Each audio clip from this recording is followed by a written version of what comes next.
Good evening everyone, and welcome to this ACT event, Breaking Up the Banks, How Will It Affect You? Thank you for taking the time to come along this evening. If I can introduce myself first, Peter Goshawk. I will be chairing this session tonight. And before we start, there's just a couple of bits of housekeeping, if I may. The first one is that in the event of a fire alarm going off, there are green exit signs on the edge of the auditorium. So you leave via the green exits, please, just so you're aware of that. Unusually tonight, the lights are going to stay at this level because this event is being recorded. And as you may be aware, that as well as the audience we have in the room this evening, we're also doing a webinar of this. So when we get to the interactive session of this in a short while, we hope that the people who are joining us online will also be contributing to the event. With that in mind, not inside this room but elsewhere, there is a Twitter account which is ACT update #ACT on camera, which relates to this event. The other thing I'd like to do before starting is also to thank Deloitte for providing the arena for us to come tonight and making this all possible. So thank you very much to Deloitte for that.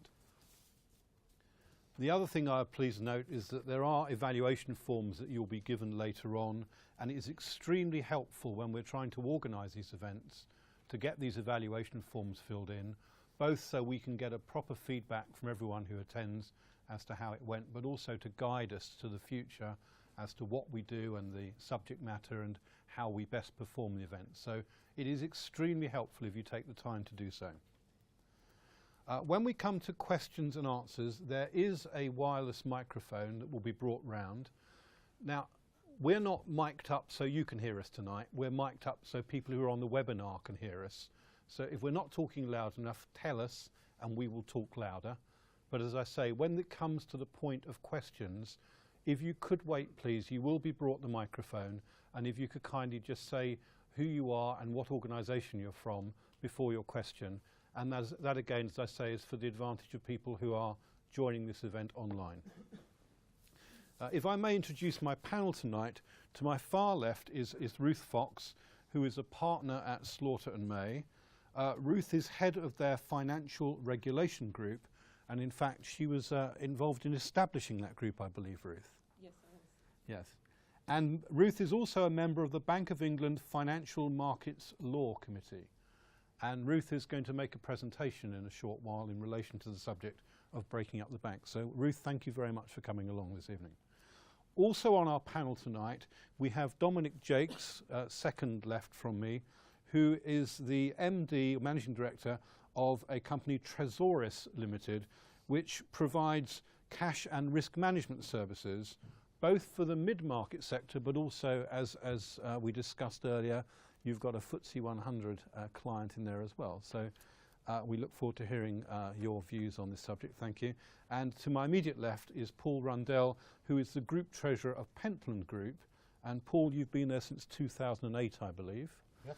And Pentland Group is a group which has a lot of sports fashion brands and is also a majority shareholder in JD Sports. Paul is also ex-Charter PLC and Unigate PLC.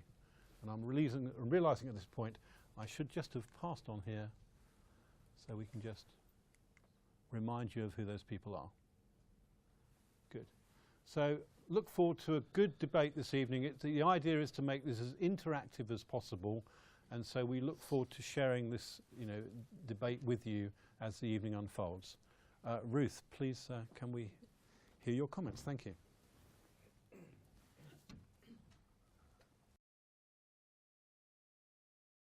Thank you, Peter, and good evening, ladies and gentlemen.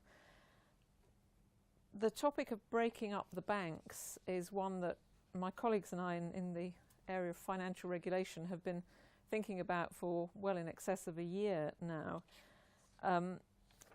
Almost inevitably, we've been thinking about it in large part from the perspective of the banks, because they are the people who've been consulting us about what it's going to mean for them when these reforms come into effect. So it's rather interesting to have the opportunity to look down the other end of the telescope and to think about this from the perspective of the group treasurer and the customer of the bank, and what it's actually going to mean as a practical matter for organisations like yours. That's an area obviously where other members of the panel will have a much better feel than I do for what the practical effects are. But I think before we get on to that sort of more interesting aspect of the session, what I was proposing to do was to spend a short time just running through what the ICB proposals actually were and how they've developed over the last year that they've been under consideration, and some of the other factors that have come into play in relation to that, before going on to talking about what the implications might be and what the challenges arising out of these proposals are. So, moving on swiftly and without spending a lot of time reopening old wounds, as with almost everything in my world at the moment, this all of course goes back to the financial crisis, and in particular to the recapitalisation in 2008 of RBS and Lloyds, when the government decided, I'm sure rightly, that they had no alternative but to rescue banks when it was found that they didn't have adequate levels of capital and that the capital they had did not perform in a crisis as one might have hoped. And when, of course, the government discovered that it was not feasible to rescue those bits of the bank which were perceived as socially necessary to be rescued, so allowing Mr. and Mrs. Voter to continue to get their salaries paid and to continue to get cash out of the ATM, that could not be rescued as things stood in 2008 without also rescuing the other parts of the bank, the investment banking activities. And so when the dust had begun to settle a little after the initial crisis, the Independent Commission on Banking, chaired by Sir John Vickers, was invited to look at this whole area and to find ways in which the banks might be made more recoverable in the perhaps slightly unlikely event that the next crisis takes exactly the same form as the last one did. Now, the ICB's report, which was published in final form in September 2011, is a very significant piece of work and well worth a read if you're interested in that kind of thing. It doesn't really do it justice to distill it down to these 3 points, but these are the essential points from the banker's perspective. What the ICB said was that the structure of banks should be reformed, the loss absorbency of their capital should be reformed, and steps should be taken significantly to improve competition in the banking sector. And looking briefly at each of those 3 topics, obviously the retail and investment split is key to the decision about structure, and as this rather simplistic diagram seeks to illustrate, we have the retail side, which is those bits of banking activity which are perceived as being vital to the real economy, so retail and SME deposit taking and payment systems, and in the other bubble the proprietary trading, underwriting, more exotic activities of the investment banking side. And then, of course, the really difficult bit where the 2 bubbles overlap, and you have probably what are most relevant to most of you, the activities relating to provision of banking services to larger corporates, which might be argued to fall into either of those other 2 categories. And what the ICB said was that a ring fence should be erected around the retail activities of the UK universal banks so that they would be operationally and legally separated from investment banking activities. They didn't go the whole hog of saying these things cannot coexist in the same group. A group is, according to the ICB, still able to have both retail and investment banking activities, but they must be conducted in separate legal entities, and the retail banking side must have its own board with a majority of independent non-executives, and interactions between the 2 sides of the businesses must be effectively on arm's length terms, so that the retail bank can stand alone. And obviously the focus of all of this is really to get to a position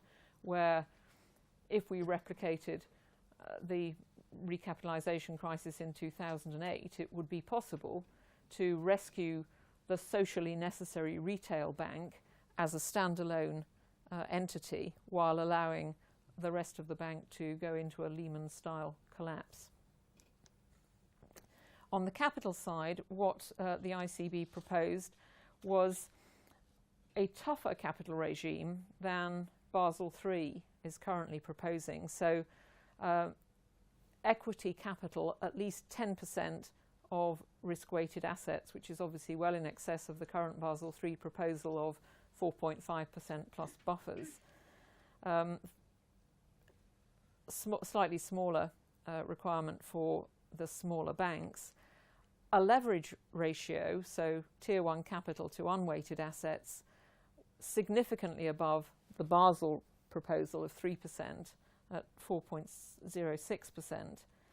And again, all to be met on a standalone basis, so that the ring-fenced bank is capable of standing alone if the rest of the group falls away. And in addition to the equity requirements, ICB also proposed the concept of primary loss-absorbing capacity, which would consist of equity and debt capital plus bail-inable bonds, and that's a topic that we'll come back to, of 17 to 20%, coupled with a secondary power for the regulator to require other debt to be bailed in, and that is effectively converted to equity when certain triggers are reached, in order to avoid an insolvency. And the other major topic in this area, of course, was depositor preference, statutory preference for any FSCS insured deposit. And what that means in practice, of course, is statutory preference for the FSCS, because the way that this would play out when problems arose would be that the FSCS would pay out on the guaranteed deposits and then would be subrogated to the claims of depositors, so would rank ahead of other creditors at that point. The third limb of the ICB proposals was in relation to competition. The ICB was very keen on the idea that there should be much more competition in the banking market, that it should be made easier for new entrants to get into the market. They suggested that the divestitures which were already ongoing in relation to Lloyds and RBS, and particularly in relation to Lloyds, should be increased in size, so that Lloyds should be required to dispose of a greater proportion of its branches than it currently is. They also focused on deposit portability and the ease with which customers can move from bank to bank, recognising that actually you're much more likely to change your spouse than your bank these days. They also talked about pricing transparency and giving the new regulators, in particular the Financial Conduct Authority, a specific statutory objective of encouraging competition in the banking market. The government responded to the original ICB proposals in June of this year in a white paper, and in broad terms they accepted a lot of what the ICB said. Their proposals in the June white paper are in a number of respects less radical than the ICB, particularly in relation to capital, and they have modified or proposed to modify a number of the proposals. There was no draft legislation proposed at that stage. It was simply a white paper with a consultation period which ran until September. And just to give you a bit more detail on what it was the government said in that white paper, on the structural side, they proposed, at least at the outset, only having deposit taking from individuals and SMEs as being the only mandated activity, so the only activity which has got to be inside the retail ring fence. The other things that might have been put inside the retail ring fence, like provision of credit and payment services, They have not at this stage said, or they did not at that stage say, necessarily had to be within the ring fence. Unlike the ICB, they also suggested that it might be acceptable for the ring-fenced bank to engage in some limited wholesale market activities in order to hedge its own positions, and also to offer, quote, simple derivative products to SMEs and individuals for hedging purposes, although that's obviously subsequently become a much hotter topic. They also noted the need to regulate the terms of intragroup funding, although we're inclined to leave that to the regulators rather than doing it as a statutory matter. And they also talked about, in slightly vague terms, about the possibility of imposing a specific duty on the directors, both of the ring-fenced bank and also of the parent company of the ring-fenced bank, to protect the integrity of the ring fence, with the clear implication that individuals could be liable to some kind of legal action in the event of the ring fence being breached.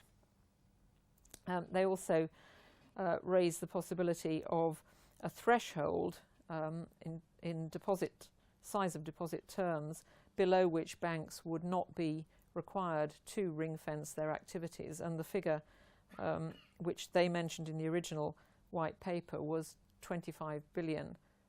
So a bank with deposits under that threshold would not be required to be ring-fenced. On the capital side, again, they accepted most of the proposals with some modifications, and specifically they did not accept the necessity for a higher leverage ratio than Basel III is proposing. So they have stuck to the 3% Basel leverage limit. They also, while noting the importance of bail-in as a tool in this area, took the view, I think probably rightly, that that is something which is being addressed at a European level in what's referred to as the Crisis Management Directive, and that it would be unhelpful for the UK to produce its own rules in this area, which might then conflict with the EU. One might question why they didn't apply that a little bit more widely in this context, but I think in relation to bail-in, there are no specific proposals in what the government has put out so far. On competition, the government's response largely amounted to, thank you very much, we hear what you say. There are no proposals in the white paper and in the draft legislation which we now have to address the competition points. The government essentially said that is something which is being addressed through market events, through the development of what they refer to as challenger banks, and through the competition remit which is being given to the FCA, and also Mr. Osborne now says to the PRA under the Financial Services Bill. So there is nothing in this specific piece of legislation to address any of the competition concerns which the ICB raised. So that was June. Then in the beginning of October, we had the publication of what's referred to as the Liikanen Report.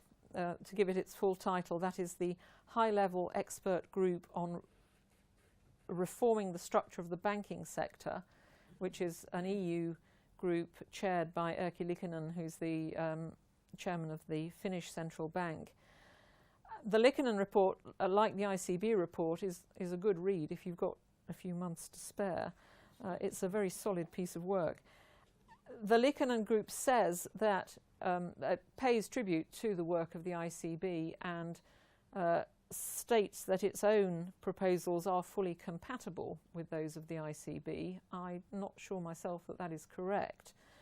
What the Liikanen Report is suggesting is that the ring fence should be constructed slightly the other way around, so that the trading activities, particularly proprietary trading in securities and derivatives, should be put inside some kind of ring fence, rather, and that all other activities should be left at large.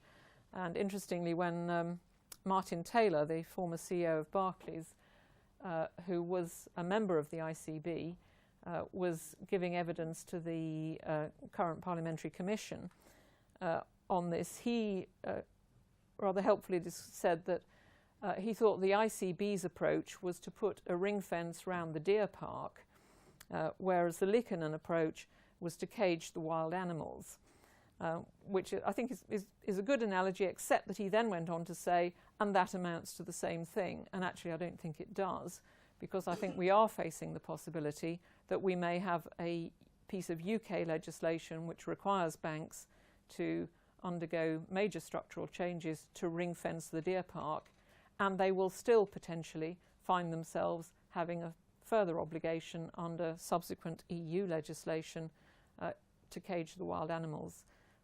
So I'm not quite as relaxed as the Liikanen team are on that point.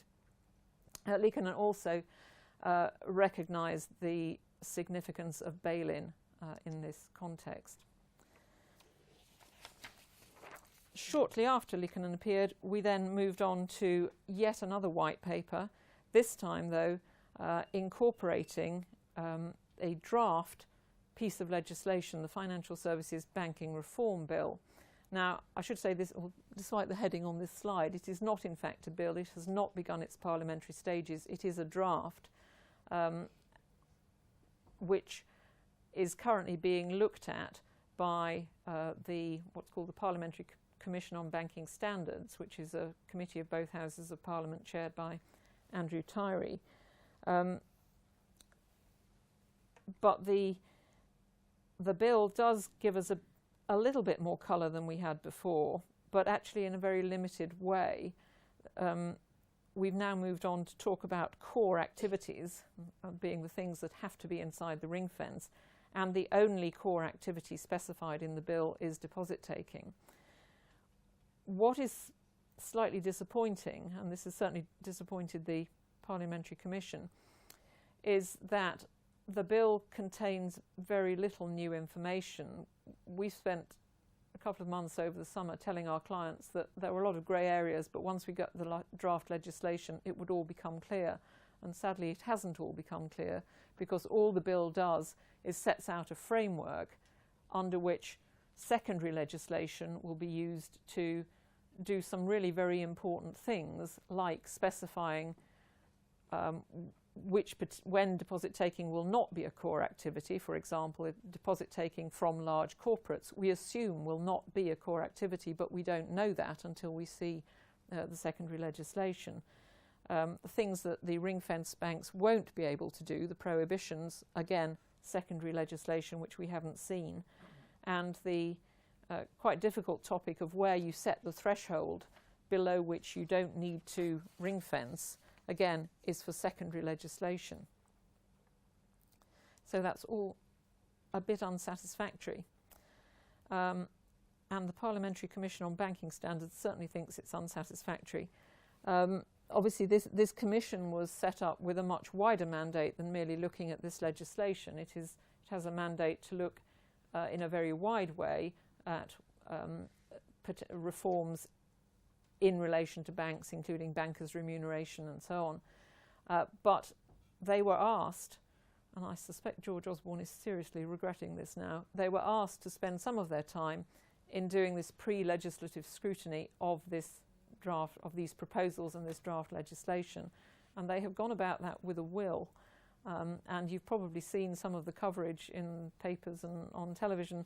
They've been cross-examining Mervyn King and Paul Tucker and the chairman of the banks and the chief executives of the banks, and have been very, very critical of a lot of what the government has proposed, including suggesting that the departures from the original, rather tougher ICB proposals are wrong, that the ring fence should be made much higher and much stronger than the government seems to be suggesting. They were originally, I think, required by their terms of reference to report by the 18th of December. Andrew Tyree has recently written to George Osborne to say, in the light of the government's failure to produce any of the secondary legislation, it won't be possible for them to report by then, to which George Osborne has replied, your terms of reference require you to do so, and that's what you've got to do, because we're going to introduce this bill into Parliament early next year. I think that's a little tiff which remains to be resolved. Assuming that the Commission does report and that its report does not derail the whole process, and I think it's by no means clear at the moment that will be the case, but assuming that it all goes through, then the government's plan is that the bill should be begin to be considered by Parliament early next year, that the whole legislative process, including the secondary legislation, will be in place by May 2015, which is of course the end of this government's term, and that the banks would be fully compliant, required to be fully compliant with the new measures by 2019, although the Labour Party has said that if it is elected, it will accelerate that process because 2019 is too far away. So that's where we are on the proposals. What the implications of that are, well, the next couple of slides suggest a number of those. On the capital and liquidity side, quite clearly there is going to be further pressure on the banks in terms, particularly on the retail banks, in terms of their return on equity. The whole economic model, I think, of some banks is going to have to be readdressed because they will not have flexibility within the ring fence as to use of funds. We have the elephant in the room of bail-in because that is clearly going to be a very important factor, particularly in the impact of all of this on the debt markets. And I don't think enough work has yet been done to work out quite what the implications of that will be, but at the moment we simply don't know what form bail-in will take in this country. There must be a possibility that this increase in regulation will begin to push more business towards what we now call the shadow banking sector. It may well incentivise securitisation, etc., movement off balance sheet.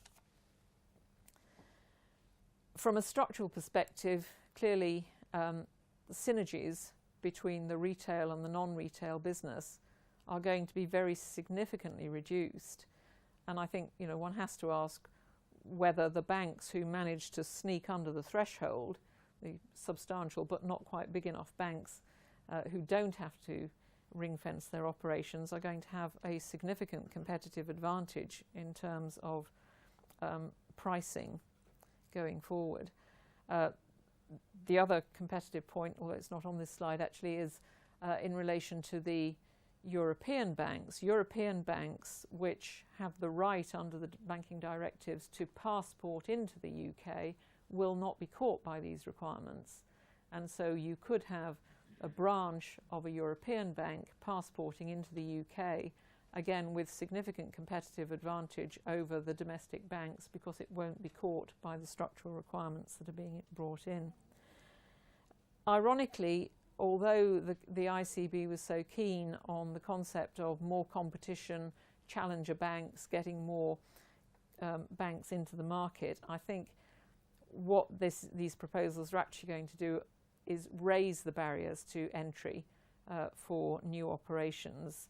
I think setting up a new retail bank against this background is going to be quite a challenging operation.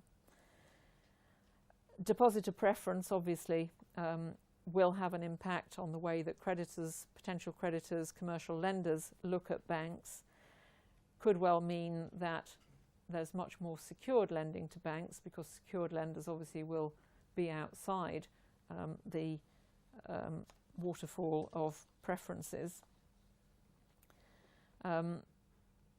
The independent board, setting up the independent board, I think creates quite a lot of challenges for a bank, and particularly in a group context, the idea of a genuinely independent board is one that not many banks have really addressed as yet. And then of course there's the pure operational issues of making sure that the standalone retail bank has access to the IT, the HR, all the other services which you would expect in any sensibly run group were operated on a group basis, and there are going to have to be some major changes to structure to make sure that that works going forward. This slide is focuses on the challenges which are really challenges for the banks, although I think they're quite interesting ones just to refer to very briefly. ICB and Liikanen talk quite cheerfully about restructuring, moving businesses around. Of course, legally it's quite difficult to do that. Not so difficult if the businesses are already in separate subsidiaries, so that you can transfer shares around, although inevitably those kind of reorganisations bring with them all sorts of tax and other consequences in any complex organisation. But actually in most banks it's not going to be as simple even as that, because a lot of the businesses are actually currently in the same legal entities. If you look at just Barclays, to take a random example, the investment banking bit, Barcap, is not a separate entity. It's part of Barclays Bank plc. So in order to ring fence either bit, you're going to have to move businesses out. There is a mechanism for doing that in the Financial Services and Markets Act, what we call a Part 7 transfer, but as RBS and Santander can testify, that is not an easy process with a complex, large business.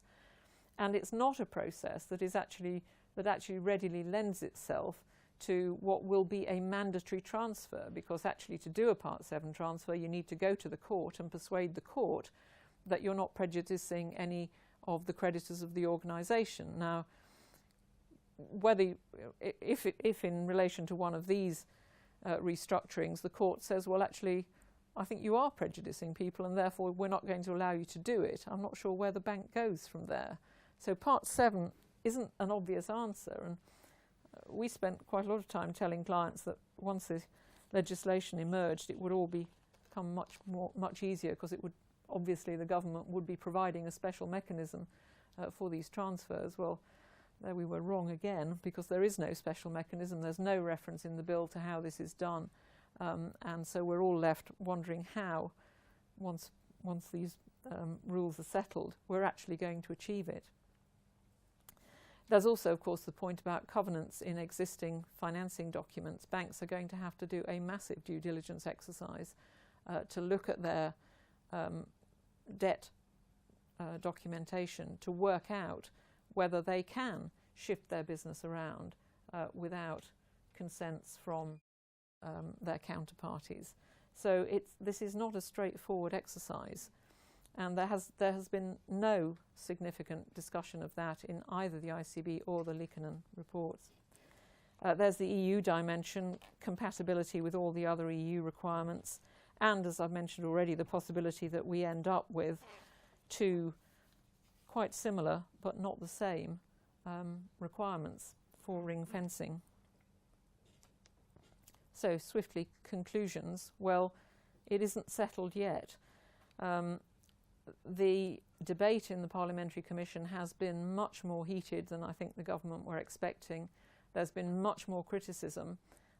There was a rather plaintive appeal from George Osborne a couple of weeks ago to the Commission not to begin to unravel the consensus that had been reached on these points, to which the Commission said, just because there's a consensus doesn't mean it's right, and you shouldn't have asked us to scrutinise this if you didn't want us to. We are, of course, also in the middle of transition to PRA and FCA, and with a new Governor of the Bank of England, so there are all sorts of unknowns coming out of that. We don't know how this is going to work with Europe, and we do know that there are some quite strong voices saying this doesn't go far enough. Total separation is still the correct answer, and those voices actually seem to include Mervyn King, among others. So I think we have to conclude that the impact is going to be considerable. The cost of providing banking services is clearly going to be affected. Free banking, to the extent it was ever anything other than a myth, I think is not going to exist going forward in the retail sector. The banks are going to be facing a very different economic situation in terms of trying to provide retail services and to make effective use of capital. And that was all I intended to say. Thank you very much indeed. That's a very helpful synopsis to start off this debate. And thank you very much for your description of A, what's going on here, but secondly, what the impacts could be. If I could turn to you, Paul, it's a very difficult question to ask, but what do you think will be the impact of this for you? Maybe is a better question. It's a lot of stuff is really still very, very unclear. I think that we're a larger corporate, so with these current proposals, it looks as if they won't actually affect us directly. It's important to appreciate that this is focused on the retail and SME sector, whatever that means. Apparently the intention is for larger corporates not to actually be part of the proposal to have a ring-fenced retail bank. So therefore it will affect us in some way, I'm sure, by the way that capital is allocated, by the way that funds are available. I mean, banks within the ring fence, they're going to receive deposits from their customers. What are they going to do with the money? How are they going to invest it? What can they do with it?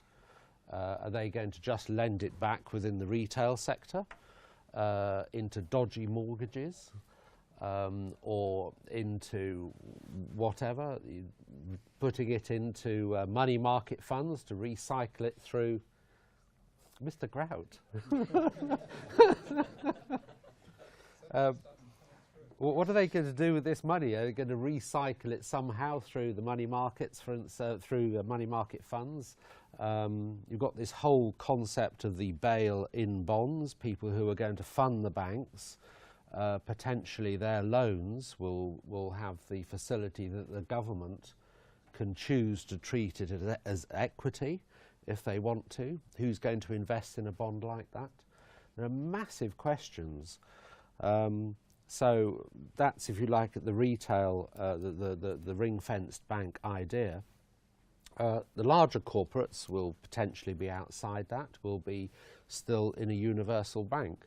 So therefore the impact of this in terms of adding stability to the financial markets is, well, I won't say it's negligible, but it can't be that big really, because the bulk of the money is with the bigger corporates, and how are you going to preserve liquidity there?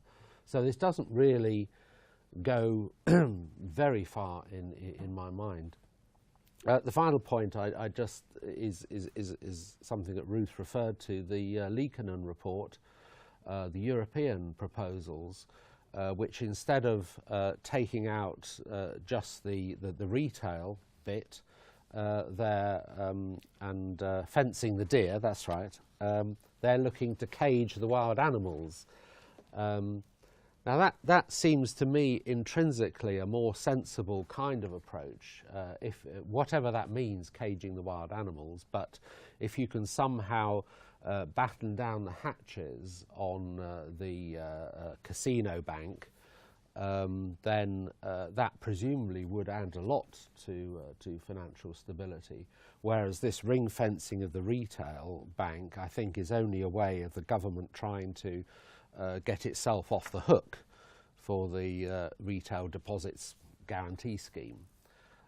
So those are just sort of a couple of odd points. Well, thank you very much indeed. Food for thought. Dominic, would you like to add some thoughts, please?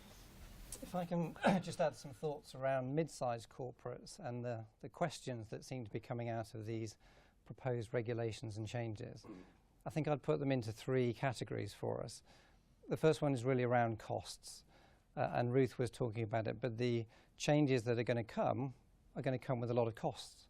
And it's not really clear who's going to bear those costs, but being a slight cynic, I might say that the corporates at the end of the line may pick up a fair share, and it may be transparent or it may not be transparent, but a lot of those costs will work their way through the system and be somehow morphed into the bank pricing models that come to corporates at the end of the day. So there is quite a large cost that isn't really being talked about in terms of doing all the work and the activity that comes with it.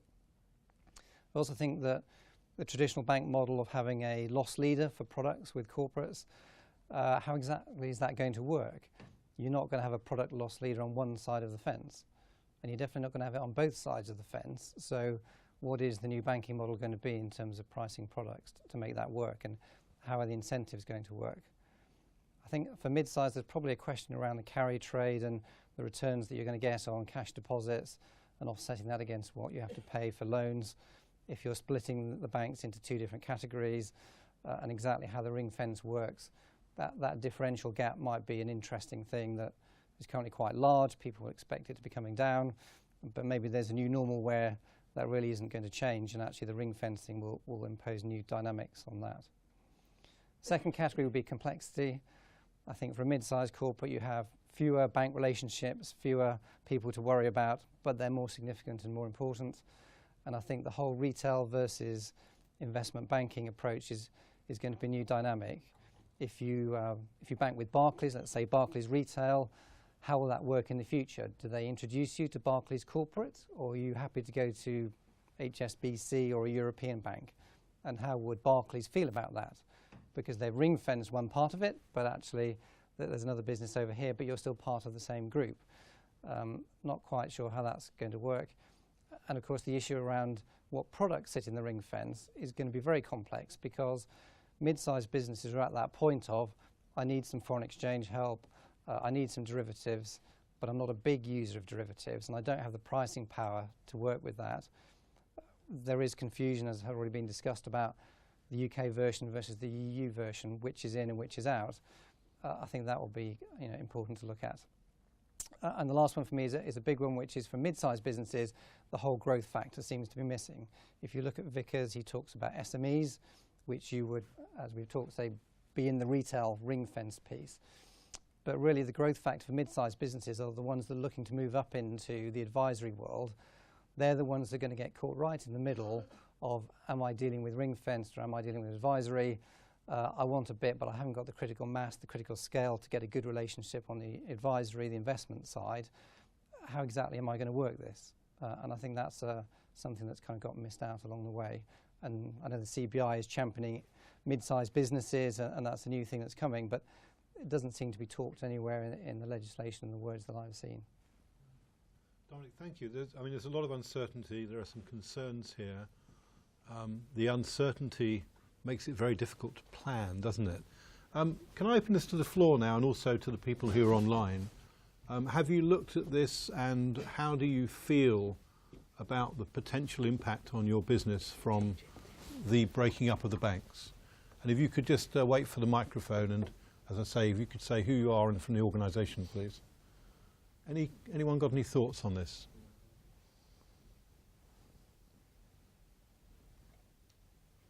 There we are. Fiona. Fiona Crisp. Most recently I've done some work for an SME having to do a huge amount of currency hedging, and I think there would be an enormous difficulty for them in being able to obtain the sort of foreign exchange facilities that they would need from the ring-fenced section, but certainly, so they would certainly need to approach the caged animal, so to speak. And I just wonder how other companies would find that they were able to do the same, particularly in any derivatives transactions that they're trying to do to hedge. And would other companies believe that they're actually going to find they're going to do less and less hedging when they've got fewer facilities available to them? Any thought? Thank you, Fiona. Any thoughts on that?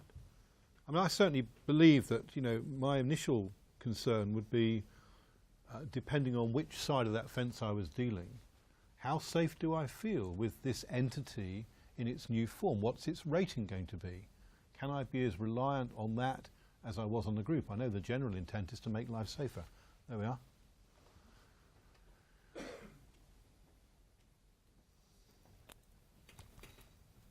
Thank you. Can you just tell us who you are and where you're from, please? So my name's Damien Crow. I work for a company called Obelisk Supply Finance. My background is as a corporate treasury consultant with PwC, and then as a banker with Citigroup, ABN AMRO, and RBS. Thank you. And I'm particularly interested in the breakup of the banks from an SME perspective, because the big banks don't provide supply chain finance to SMEs anyway. They use P-card solutions, which are very expensive, but it's very difficult for us as a small business to get into that market, because the banks package up their products And, you know, Citigroup have shared their views with me, which were reasonably generous. But Barclays' view was, you know, if you get any traction in the market, we're going to stomp on your head. So, Thank you for your comments there. So your synopsis there is it can work because it does work or has worked in Australia throughout. exactly. And therefore this transition period, once we get through it, there should be a sensible marketplace for SMEs and indeed large corporates in the new world. It's important not to be distracted by what the banks say, because there are case studies out there that show that this stuff actually does work. Thank you. Right, any other people would like to make any comments or ask any questions of the panel? We take the microphone over there, thank you. And for those that can hear me online, we're still waiting for some questions if you have any. There we are. Hello, I'm John Parker. I'm with Federated Prime Rate. But once upon a time, I used to work for a bank, so no booing and hissing from those of you that don't work for banks. But in my defense, I've also been an acceptor. I've been a user. I've been in Treasury using banking products, and I've also been a corporate consultant to treasurers on exposure management. But what I find difficult to understand from the whole debate is where the line's drawn, as I think was quite clear from the Venn diagram in Ruth's presentation. And also what Paul was saying about, well, what do you do if you're ring-fencing something which is actually designed to protect retail investors only? What do they do with the money? And is this just a tiny little thing? I mean, as somebody I heard say recently, he really pitied Roman Abramovich having to find enough banks to put 85 grand a time in, you know. But I have a real problem with this definition of casino banking. You know, what does that mean? Is that what banks used to do until about 5 years ago? Because the split between corporate and investment banking used to be fairly clear. And most of the derivatives that we have now didn't exist maybe 10 or 20 years ago. And I've seen this sort of idea that banks don't take risks or shouldn't take risks with retail money. Well, everything a bank does involves a risk. It lends someone in their mortgage, they might not get it back. Even taking your deposit, it's a liquidity risk. They might not have it to give you back. And so I have a bit of a problem with that Venn diagram and what is in what circle of it and what's in that intersection. And I think if you get that right, that'll be fine. But otherwise, you could find a situation where a corporate of whatever size wants to hedge its exposure on a simple interest rate swap. Are they dealing with a corporate desk in a safe, in inverted commas, bank, who then turns it with one of his colleagues on the other side of the fence, who's in this supposedly casino bank? That's an interesting question. And Ruth, you made reference to, I think you called it simple derivatives. Yes, that's one of the areas where we're still waiting for some illumination from further from secondary legislation or draft secondary legislation. And it's one of the areas of quite heated debate because the government, the ICB originally said no derivatives. The government's white paper says, well, simple derivatives ought to be allowed, currency and interest rate hedging for exactly the customers who are dealing with the ring-fenced bank. But that has caused quite a lot of debate, and there are those saying, this is the thin end of the wedge, we must stop that, we can't have it. And until we see just what the government is proposing, we don't really know where that debate has got to. And that's an interesting thing, isn't it? Because you can view that from two perspectives. One which falls within this debate, which is about risk inside the institution that's providing, but the other one is about consumer protection. Yep. Whereas we've seen SMEs, for example, have been dealt rather a poor deal in some cases on the derivatives they've been sold. So Yep. almost trying to scratch two itches at one go, aren't they? Well, that's right, and I think the climate has changed a little bit since the government originally said, simple derivatives should be fine, because we've begun to have the FSA's thematic review of inappropriate sales of derivatives to fish and chip shops and all the other things that get covered in the Daily Mail, and that I think is slightly shifting the debate on this point. Yeah.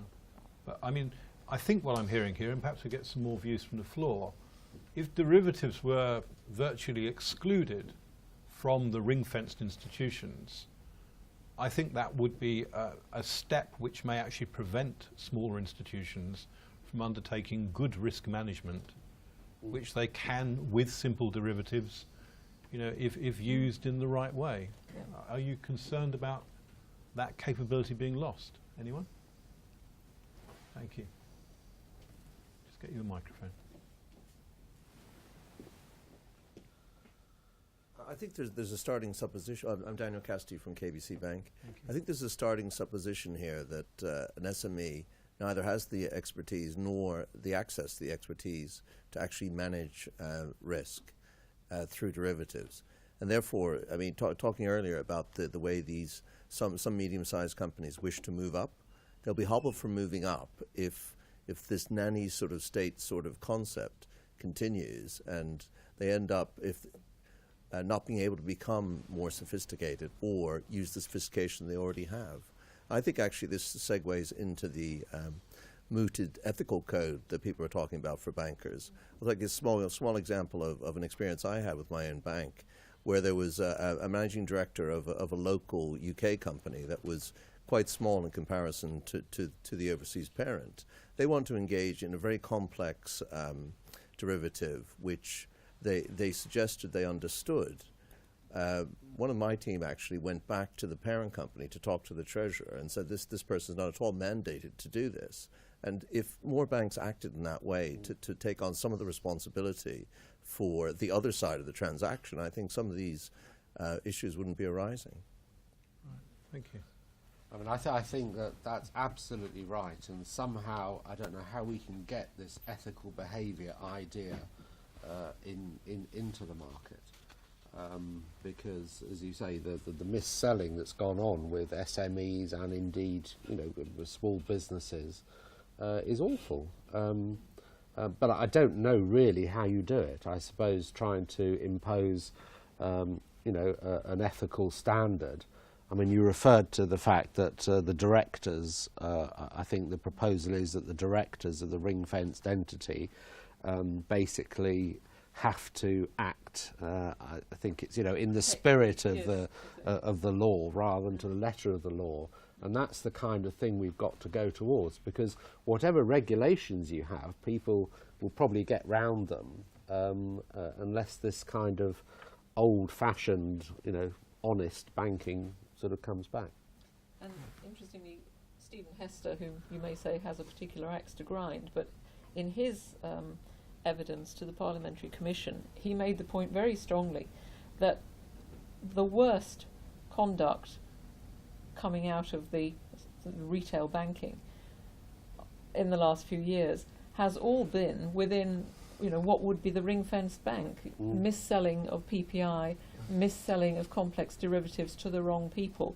All of that will happen inside the ring fence, and so, you know, this is not solving that problem. I would make one qualification there and confess first to my sordid past. I'm an ex-bank treasurer myself, but I think if you look at those two products, one was clearly from within and totally within the area we would consider to be ring-fenced in the future. I think when it came to selling complex products, their development and distillation into the organisation came from the investment banking end, because that was where those sorts of products can be used with the right counterparties for good reason, but can also be sold to the wrong counterparties for the wrong reasons, i.e. profit. So the selling was going at Yeah. the retail bank level, Yeah. wasn't it? And that's where the misbehaviour was. Yeah. Gentleman in the second row. Yes, my name is JP Agrawal. I used to be ex-derivatives banker, but now I run my own consulting company, advising clients on proper uses of derivatives. So I think, you know, I think most of you have expressed the right sentiments. It's really about, in my view, is the really the information gap between the investment bank or casino bank or the bank and the user of that product and services, which is, say, corporates or SME or fund managers or any other users. The product coming from the investment banks, they're structured, a lot of maths goes into it, a lot of thinking goes into it, but that's not really clearly or properly understood by the end users of it, and there is a big gap. And now what has happened is that the banks have been busy selling these products because they have been earning a lot of money in it, and sometimes the incentive has gone wrong, and rather than advising the end users, which banks have never taken the responsibility of, because they have always been saying that we are not advising you. Eventually, probably some bit of advice has gone into it because there has been an education or hand-holding, and there has not been a lot of people, as you're saying, that distilling that information to the end user. So that's probably needs to be managed rather than actually ring-fencing the banks and thinking that that would solve the problem, in my view. Right, thank you. We have a question here coming over the net. It's from Jonathan Jeffrey from Sheffield Hallam University. He says, I would be interested in the panel's views on how successful bail-in bonds would be. Given this is going to be seen as quasi-equity, could there be an argument for such investors in bail-in bonds to be given voting rights? Any thoughts on that from the panel? I think it was raised earlier on that bail-in bonds, the problem is who's going to buy them. I think you made that point, Paul. What are you buying there? It's a bit like buying convertible bonds. One of the problems for an investor base, I find, from my experience, is there are investors that invest in equity and there are investors that invest in debt. And they're quite clearly there's quite a clear line between the two. And also quite often the funds that they're doing that on behalf of are very clearly delineated as having one sort of risk appetite or another. And so having something that can flip from one nature to another, who's going to buy it? I think that is whether ultimately the yield on these things is sufficiently attractive to cause a third layer in the middle to exist, I don't know. But we've had that, as I say, with contingent capital. We're getting contingent capital through the back door with bail-in bonds.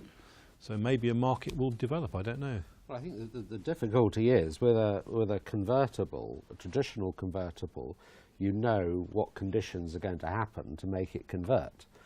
As I understand it, with the bail-in bonds, you don't. But the regulator pulls the trigger. So therefore, when what side of the bed has he got out in the morning, I just don't know. So I just don't see who would want to buy that unless the yield is very high. But perhaps there will be a market for that. The thin line between doing that and then issuing more equity anyway, I suppose. I think your point, Ruth, earlier on, the foundation of banking as a structure does rely on quite a lot of leverage, because if you lose that leverage, the concept of being a bank disappears fairly quickly. So there are some interesting dilemmas ahead, aren't there? There are. Gentleman there, please. If I were to be this is Gautam Gupta. I'm from British American Tobacco.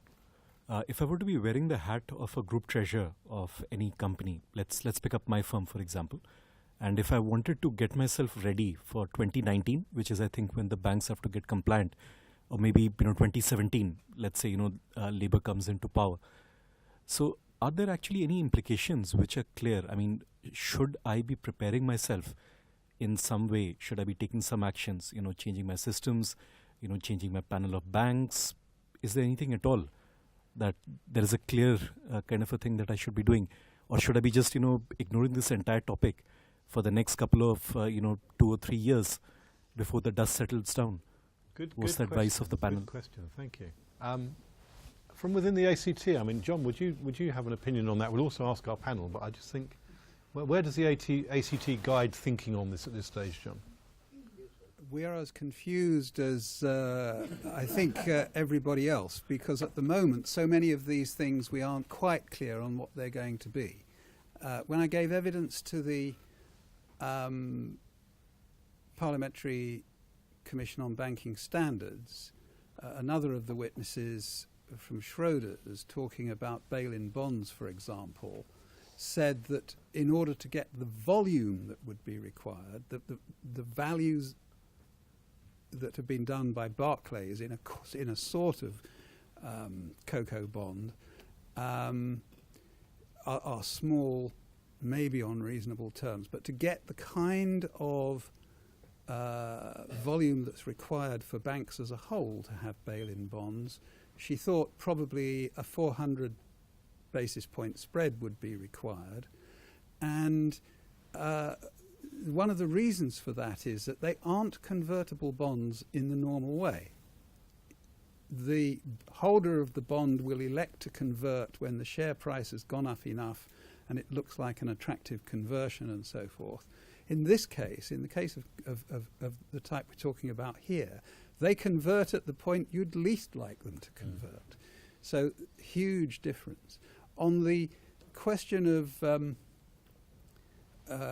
what's in the ring fence and what's outside the ring fence, for example, on what can be in by way of derivatives, the government disagreed with Vickers, and they did that. I mean, the ACT can take some credit for getting that question adopted by the government as saying simple derivatives. The question then arises, what are simple derivatives? That's been referred to the PCB. We have suggested various criteria for what a simple derivative is, and where that comes out, we don't know. The Bank of England team giving evidence, Mervyn Davis, Paul Tucker, and Andy Haldane were of the view that there should be no derivatives within the ring. And if there are derivatives in the ring, it should be merely the bank acting as agent to exchange-traded derivatives which are fully margined and centrally cleared. So this is suggesting that the smallest companies will be having to do daily margining of exchange-traded derivatives, which is the kind of thing, I think you've got the problem I had earlier. So we think that there's great uncertainty here. But the one thing which we would say is that if everybody waits till 2019 and everybody tries to adapt their banking to this new structure, everybody's going to get squashed in the door. You know, they're going to get trampled underfoot, the smaller ones. Thank you. If you think about what the market is going to say to the banks, shareholders are going to say to banks, you've got to do this by 2019. Are your systems and everything else going to be working by then? We want you to have done it by at least 2015, so you've got 3 or 4 years to sort out the mess. If you don't start thinking about this as soon as there's any evidence of what actually is going to take place, you're going to get squashed. But a number of banks are already moving their business away from British banks. They're moving it. Some of them are moving business of certain kinds to European banks that can operate under the passport. But equally, those same companies are taking 100% of all their deposits with mainland European banks out of Europe every night because they don't like the credit risk. So this is a complex world to manage. Thank you, John. Question for you, Paul. Before you came along tonight, cruel question, how much have you been exposed to this and how much preparation you currently got underway in your business? Oh, minimal, really. I mean, I think because it is very confusing as to what's going to happen. I would hope that perhaps when the things settle down, the recommendations in December or whatever, things might become a bit clearer. But the trouble is, it does look so questionable to me how this is really going to work that you do wonder what's going to happen. But no real preparation. I think it's just trying to keep on top of what's going on, really. From a mid-sized point of view, I think it's almost impossible to start planning or doing anything practical now when you've got the UK and the EU and the US all doing slightly different things. And you're going to get a situation where banks in Europe will be doing things completely different to the UK. Is that good or bad, depending on what your business is doing and what you might want to do with it? And there's a greater move in the mid-sized world to moving away from banks wherever you can and funding yourselves outside of the banking arena, pushing it further in the shadow banking type discussion. I think the trends will evolve and develop, but it is very hard right now to say I should be doing this in the next 6 months as kind of preparation. Thank you. We have a question here from Remco de Vries from Experian, and he said although it's a lot of crystal ball gazing he recognises, but the structure of relationship banking whereby banks lend money to people and for the purpose of also cross-selling other instruments so they can increase their yield without using too much capital, what do we think is going to happen to that model as a consequence of this change? I would have thought there are two aspects to that depending on what size of customer you were in the first place, but thoughts on that? Relationship banking is always a great topic. We've talked to companies recently that have got somewhere in the region of 50 to 80 years of a relationship with their bank. And in the last 2 years, that bank has been found wanting, shall we say, and not wanting to support that corporate client, which you would think is surprising. I think what I touched on there, the nature, the relationship thing has to change quite dramatically if you go for a ring fence and then an investment advisory type bank, and exactly how the products will be structured to support that and provide the return on equity for the banks that is then appropriate for the corporate clients. It's just, I think Ruth said it, reinventing the whole banking model is going to be required to do that. I think relationship banking is tough for the kind of mid-sized SMEs right now in terms of getting that right, and I see this just make it even harder. I mean, how do I assess things? Even if I just pick a bank and it's got a retail arm now suddenly and it's got an advisory arm, how do I really, as a mid-sized SME, assess the risk there, and how do I really know that that is different to the other bank next door? And should I have a bit of retail over here and a bit of advisory over there?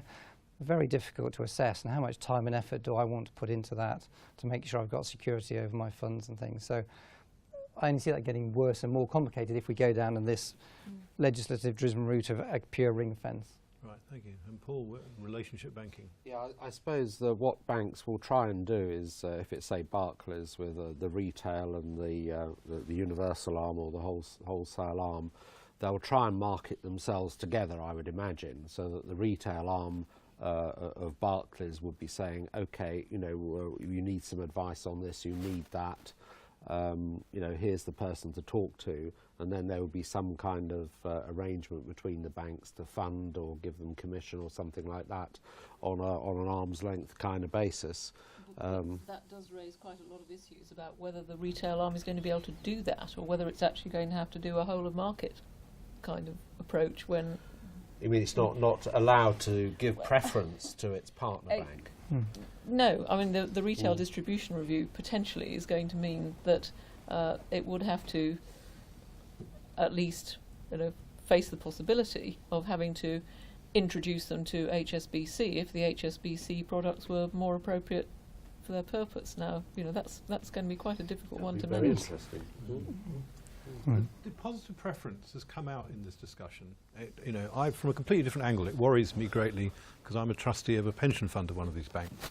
But looking at it from a customer perspective, so if you're not in there as a depositor with the preference, which is I think is going to be financial services compensation level, would you be willing? You're becoming a subordinate lender to that bank in future. And do you like the thought of that? Would you deal that at any price? Or would you simply not put your deposits inside a ring-fenced bank going forward, do you think? Probably not.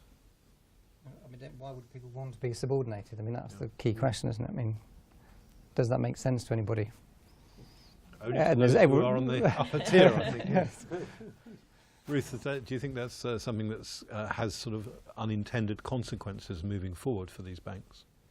I think it could well have. I mean, clearly the focus has been on protecting taxpayers' funds, making sure that the FSCS can recover what it has to pay out on guaranteed deposits. But I'm not sure that there's been a lot of thought about how that, the ripples coming out from that for those who are not benefiting from the FSCS.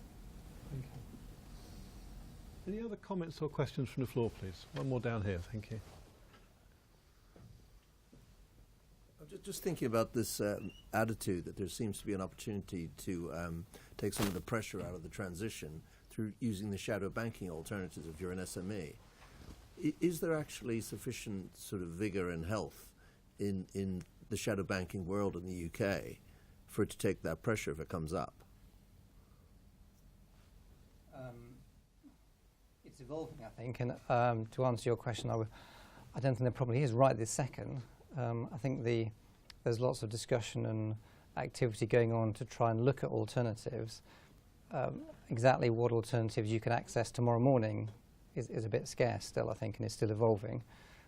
I think there is more appetite or interest for it right now, and that may, because of the time span we've got involved here between now and 2019 or something, before things actually come to fruition, that might well develop more. I think I get asked more questions about what are the options, what are the alternatives, how could we?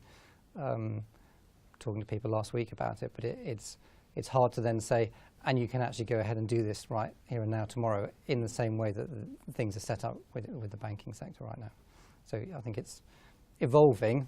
It may be sped up by this process if people drive it that way, if corporates want to use that, would be my view right this second. But it's going to drive towards more kind of cooperative banking schemes. So you'll get you'll get the equivalent to building societies being created again with a mutual kind of feel. And there are moves. We heard the other day in France, I think, aren't there, for the corporate kind of collective scheme to provide corporate funding. And those kind of things will presumably be encouraged. That are just very, very specialised vehicles with low overheads that companies can go to. But then there'll be a big role for advisors who will be able to actually help the SMEs to decide which provider to go to for which service. Yeah. So there's an opportunity there. Absolutely. Challenger banks shouldn't be too challenging, I think was part of your message, wasn't it, Ruth? That because if they get too big, they get caught, and if they stay small enough, they don't. So there's an optimum size for being a challenger bank, I assume, in the new world. Yes, assuming you can get off the ground as a challenger bank, which I think is going to be quite tricky. So there's an interesting dilemma for the models there. Ooh. Any other comments or questions, please? Sorry, was that another one? No, I beg your pardon. Any others? Right. Any last words from the ACT on this subject? Just on the credit standing of these banks on each side of the divide, the ring-fenced bank, a corporate depositor, more than 85,000, is going to be among the minority of uninsured depositors. If you look at the composition of the deposits of a typical retail type bank like Lloyds, most of its deposits are retail deposits.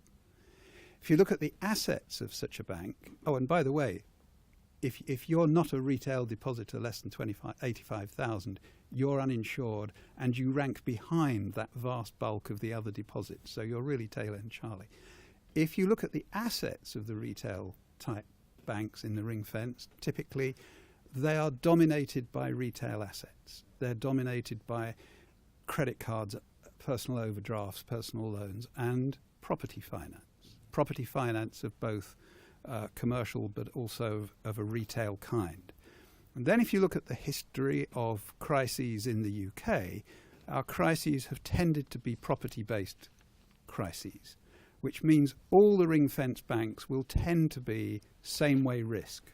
So diversification among retail ring-fenced deposit takers is not going to be that much diversification. If you look at the non-ring-fenced bank, so the non-ring-fenced bank has slightly less capital if the Vickers recommendation that the ring-fenced bank should have more capital go through.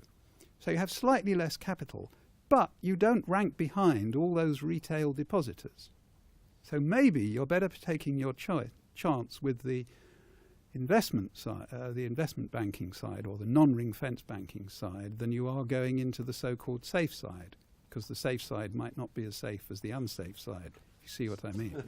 And then there's the question of, well, what is the appetite of the two sides of the bank for corporate deposits? Well, corporate working cash balances, transaction accounts as the Americans would call them, they are relatively well treated in terms of the liquidity requirements for banks. Corporate deposits, though, which aren't transaction related, are treated as fairly hot money. And that's probably right in the retail banks because you rank behind everybody else.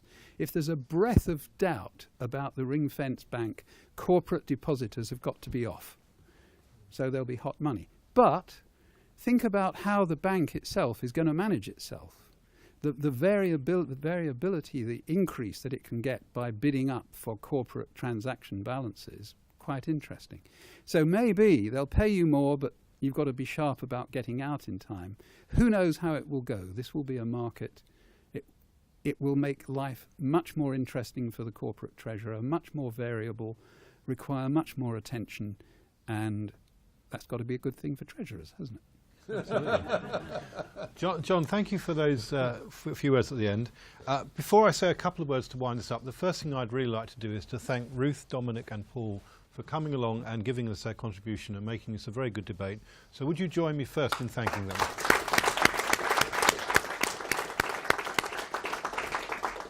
Secondly, can I thank you and can I thank those who've joined us online tonight for making this a very good debate. Thank you for your time and thank you for your contributions. I'd also like to thank Deloitte again for giving us the location tonight, enabling this. It's an experiment tonight, and it's something that we hope, if it's successful and if we feel it's successful, we'll do more of this.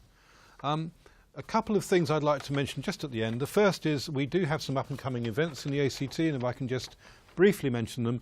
On the 31st of January 2013, we have the ACT Winter Keynote Address. A couple more to mention. The ACT Annual Cash Management Conference, 13th, 14th of February next year, obviously, in London. Ending on Valentine's Day, how lovely. And the ACT Annual Conference again in Liverpool from the 1st to the 3rd of May. Get that in your diaries. It's certainly a very, very good event, very informative. So I personally go along there. I think it's a very good event to be in. Finally, could I please ask you to take the time to fill in your evaluation forms, because if we're getting it right, or indeed if we're getting it wrong, you help guide us down that path. Thank you once again. There are refreshments outside, and also our panellists are going to stay around for a little while. That if you'd like to talk to them individually about anything that we've discussed tonight, they'd be very pleased to have that conversation. Thank you very much for coming along.